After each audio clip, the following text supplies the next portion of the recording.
YouTube? So if you're wondering why my face looks like Kristen Stewart on hard drugs, it's because I've decided to do a makeup tutorial for you guys today.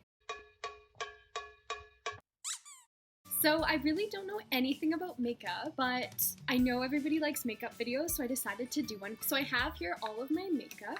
As you can see, they're all in like different containers so that the products don't get like mixed together. When things get mixed together, sometimes like really bad things can happen, like baking soda and vinegar and like a 4-year-old's peas and carrots. So yeah, like that's why they're all separate. My foundation kind of looks like this, but if your skin is like a totally different color, I would recommend using a different shade. So obviously my foundation is a powder. I don't use liquid foundation because somebody once told me that it was made out of goat intestine and tears from little baby pheasants. So my foundation is too pale for my skin. So what I like to do is put on some bronzer to bring it back to a nice healthy, like non-sickly sort of tone. I use this bronzer from the Body Shop because it's expensive. So here is my blush.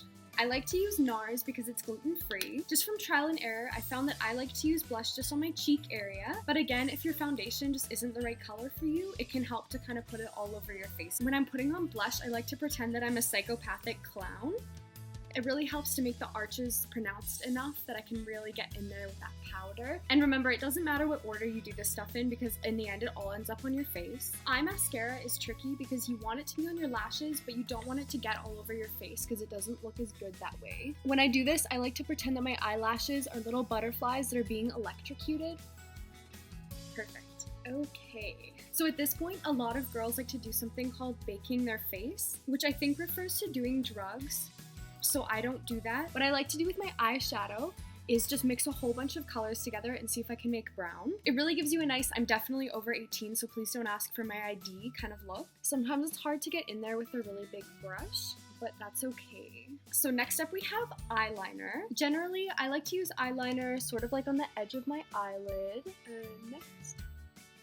Perfect. Just sort of reinforces in people's minds that you definitely do have eyes, especially if they see you from far away. Now I'm going to sneak in the word contour here because I'm sure that it's somehow significant. Contour, contour, contour, contour, contour. I read somewhere that if you say it in front of the mirror 5 times, a boy will find you attractive. For my eyebrows, I literally just leave them because I like to look constantly puzzled all the time. Here are my 11 different lip liners, which I've never used in my entire life. I'm sorry, actually that's a lie. One time I couldn't find a pen and I had to write down an address. So if I ever can't find any lip gloss, what I do is I just take a frozen blueberry and just sort of rub it all over my lips. And if you want a more natural look, you can always use like a cherry or a placenta. Mwah.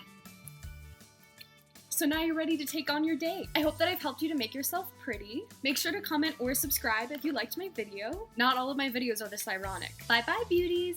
Can everybody shout hey yo to Mrs. Couch Potato? She's in her own world in the state of San Diego. Chapza 98, her wage of mine is way low. Papa's little girl, but he ain't too proud to say it. Now I'm saying how the hell I'm gonna stop her?